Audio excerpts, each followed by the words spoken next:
Hi, Zeal Academy, and welcome. Today is a very special day here.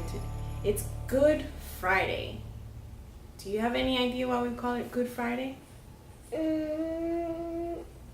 it's a special week. Yeah, it's Holy Week.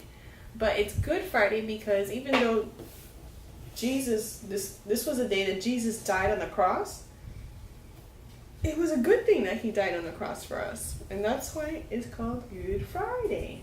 See, we have Holy Week right up here. Ready? H-O-L-Y says holy, and W-E-E-K says week. Holy Week. Good job. And you see in this picture, we have Jesus, and he's carrying a big cross made out of wood, out of a tree. A tree with wood on the tree. What is that guy there? That's a Roman soldier, just like this one. So he is here with you see, there's rips in his clothes, there's blood, there's a crown, that not a real king's crown, but a thorn crown. Yeah. That's not cool. He is our king. What is a king doing with this, right? Well, this is what we're going to learn today, the story of what happened to Jesus on Good Friday and why he was put on the cross. Okay? So, let's read the story from your Bible. And it's called Truly the Son of God. So the Jewish leaders came along to join the crowd watching Jesus die. Now this was right after he had the Last Supper, right? You put that down. And then Judas took Jesus, or showed the soldiers where Jesus was. They captured him, and then they took him now to the Roman king, Pilate, and they told him, this is Jesus. Now we're going to put him as his crime as blasphemous. Do you know what blasphemous means? Blasphemous means that he's using God's name in the wrong way. Now, do you think that Jesus used God's name in the wrong way? No, I don't think so. He used God's name in the right way, but people didn't believe him. And so they accused him by saying that you did something wrong, and he didn't. They jeered and they mocked him. They told him that he wasn't able to save himself, that he was fake, and he was doing all this stuff. And it said, for instance, it says, you saved other people, but you can't save yourself. Yes. Well, yeah, he could have, but he knew his purpose. His purpose was to come and die for our sins, right? Everybody has a purpose in life, whether they're going to be a teacher, a policeman, a fireman. It doesn't matter what it is. Or an astronaut. Our thing for a man for the cars with sticks, playing light sticks. Sticks to go that way, that way, that way, that way. Any job is your purpose. Like, who's that guy again? Who's the guy for the sticks and the cars? I don't know. He's the guy that... Oh, you remember when we went somewhere and there was a girl that said stop? A police cross guard? A cross guard? Yeah, we need everything. We need all kinds of jobs. People to do all kinds of things. There's a cross guard too. Yeah. So imagine they're telling him that you saved yourself. You can save other people, but you can't save yourself. And then they told him, if you are the Son of God, come down from the cross and we will believe you. So they tried to stop him from doing what he was supposed to do. Who do you think does that? I don't know. Satan, the devil.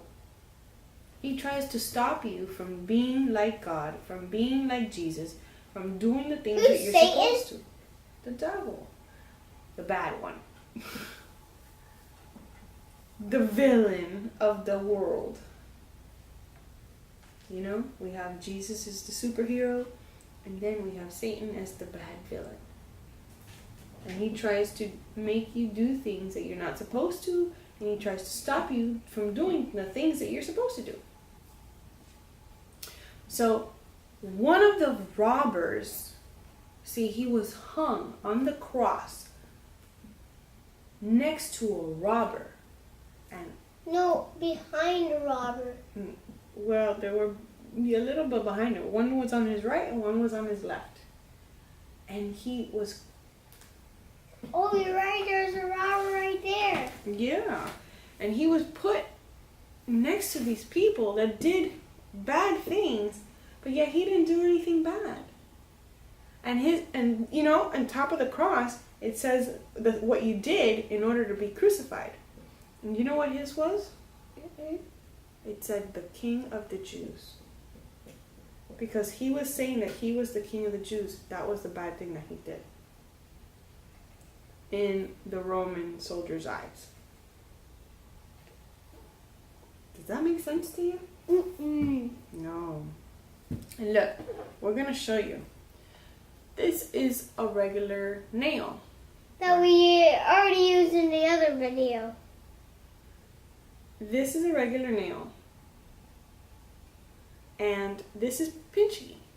Right? Right here. Huh? And if you did this, this is how they crucified him, right? So if you did this, doesn't that hurt? Look, do it to yourself. It really hurts to me. I'll do it a little harder. Could you imagine if I put that with a hammer and we did this and you put it right there and then you went boom and put it through your bones, your skin, your muscles, all the way down and attached it to a tree? That would hurt, right?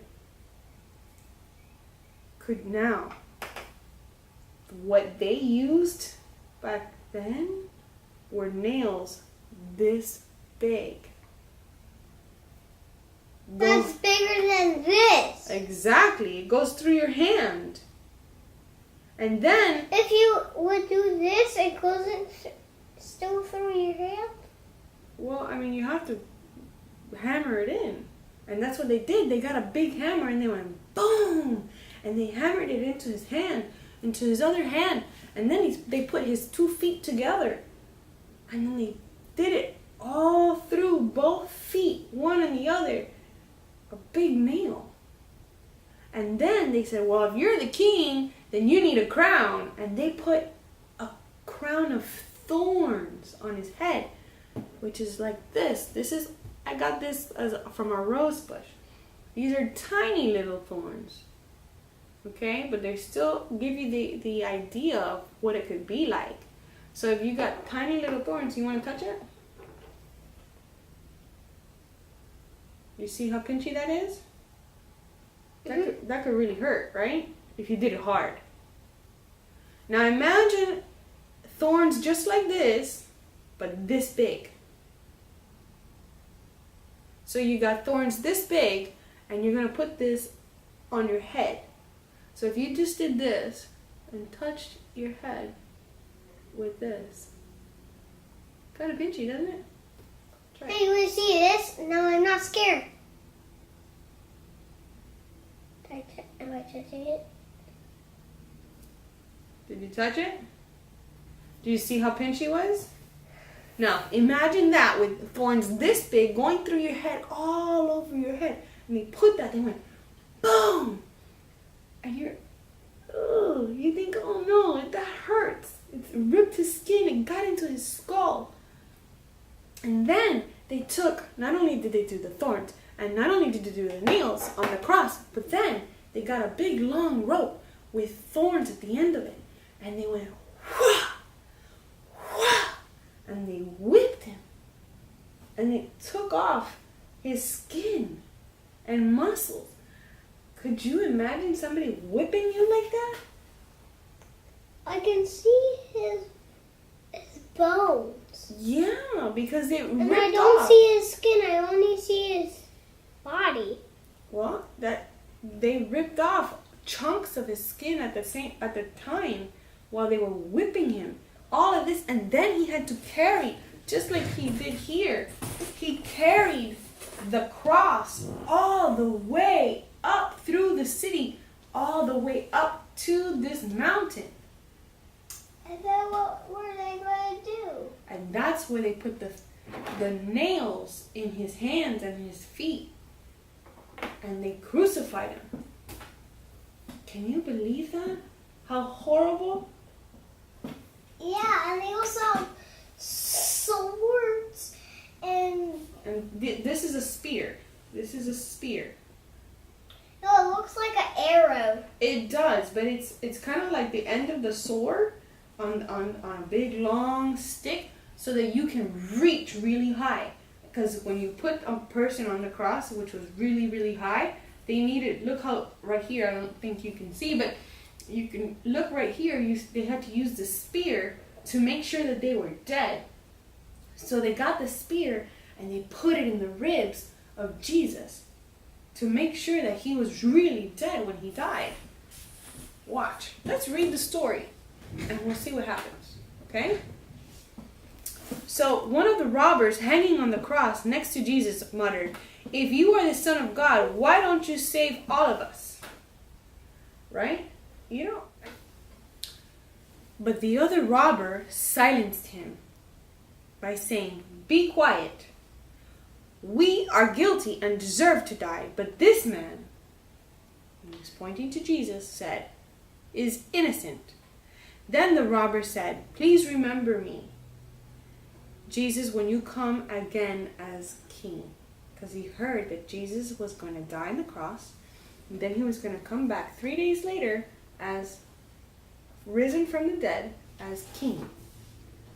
So Jesus said, "I promise that you will be with me in paradise today." Paradise was heaven.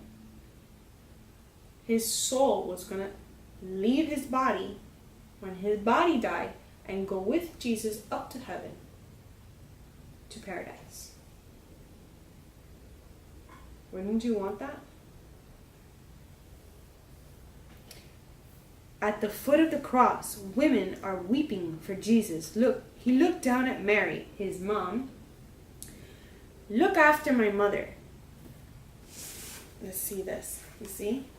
He was here, and as he was up in the cross, this is Mary. He says, "Look after my mother," he whispered to his disciple John. John nodded. Then Jesus said to Mary, "John will be your son now." John led Mary away and took her to live in his home.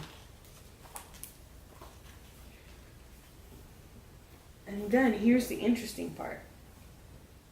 Suddenly, at noon, which is 12 o'clock in the middle of the day, when the sun should have been at its highest point in the sky, a great darkness fell.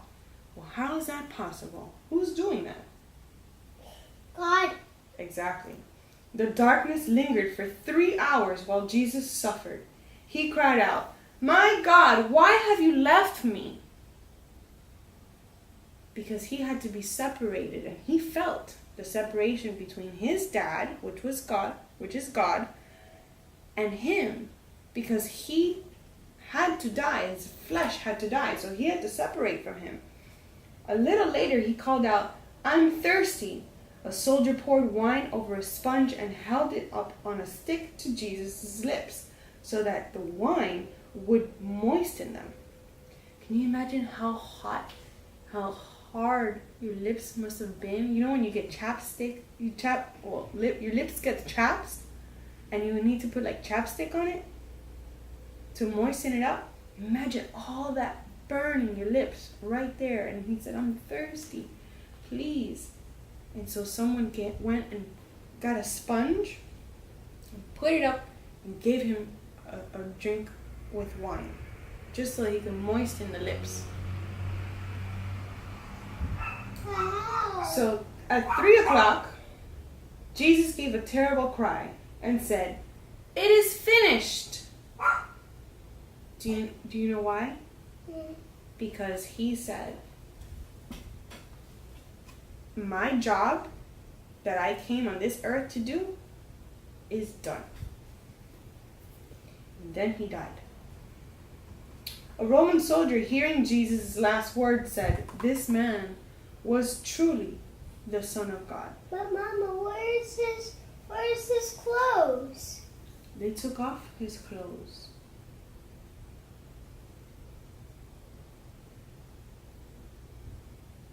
Yeah. Why? To embarrass him. That's how they did that. They put a little thing on his bottom. It was like a cloth diaper, and that's all he had on. Cloth diaper? Yeah. Another soldier took his spear, which was that big long stick, remember I showed you right there? And thrust it into Jesus' side to make sure that he was dead. So right in his ribs where you breathe, they went boom, and they shoved the big spear in his ribs so that he made sure that he was not alive.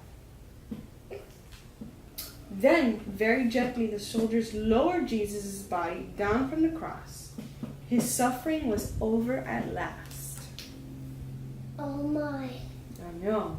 But then, here's what happened right after they take him down from the cross. Joseph of Arimathea was a follower of Jesus. He went to see Pontius Pilate to ask his permission to remove Jesus' body for a burial. That means they wanted to bury him the right way. They didn't want to leave him hanging there so that the birds can eat him. Right? So later that day, with the help of Nicodemus, when Pilate agreed that it was okay for them to put him to do a burial, he was also a follower of Jesus. The two men began to prepare his body. They took care to prepare it according to strict Jewish customs. First, they washed it. They took off all the blood, all the dirt. They cleaned him up real nice. And then they carefully wrapped it in strips of fine linen, really good cloth.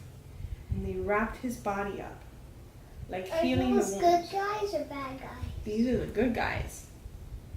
Okay? They sprinkled it with special spices so he can smell good. Because when you die, your body starts to stink. And next, they carried the body to a cave tomb and gently placed it on the rock ledge. Then, to make sure, a large stone that took many men to roll it, because that's how big the stone was, across to the front of the cave to seal the entrance. That means nobody can get in, nobody can get out. At least a normal man couldn't get out, right? But if 20 people were in there, they could push the rock. If they were inside the tomb? But how many people were inside the tomb? One. And he was dead, right? Yeah, but he can go back alive and then he can push it. Yeah, well, we'll get to that one. That's the next lesson. But Okay. I don't want it. So Mary Magdalene and some other women watched as the tomb was sealed. It was Friday evening when Jesus was finally placed in the tomb. The next day was the Jewish Sabbath, and the Jews asked Pilate to have the tomb guarded to make sure nothing happened. They remembered what Jesus had said about rising from Who the was dead. guarding the rock? The soldiers, the Roman soldiers. All of them? he had a few of them there. Like, I think two, I think. Okay. And they had him there guarding the tomb to make sure nobody came in and stole the body. Nobody came out. Nothing happened, because it was supposed to be that he was supposed to come back from the dead in 3 days. So they needed to make sure that nothing happened. Right? So that is our story. And then for Sunday, we're going to continue this story and find out how Jesus came back from the dead. Yes. Isn't that cool? But nobody's ever done that. Ever. Only Jesus. And that is why. Nobody can get back alive from the dead. No. And that is why we believe in him. That he not died. even me. No, nobody can. But I can, because I heal fast. Nobody can rise from the dead. Only Jesus can. Because remember when I got that blood boo-boo? Okay, we'll talk about that later. Thank you for joining us today, and we hope you enjoyed our lesson on the crucifixion of Jesus and how special he is and what he has suffered just because he loves you. Right? Yeah.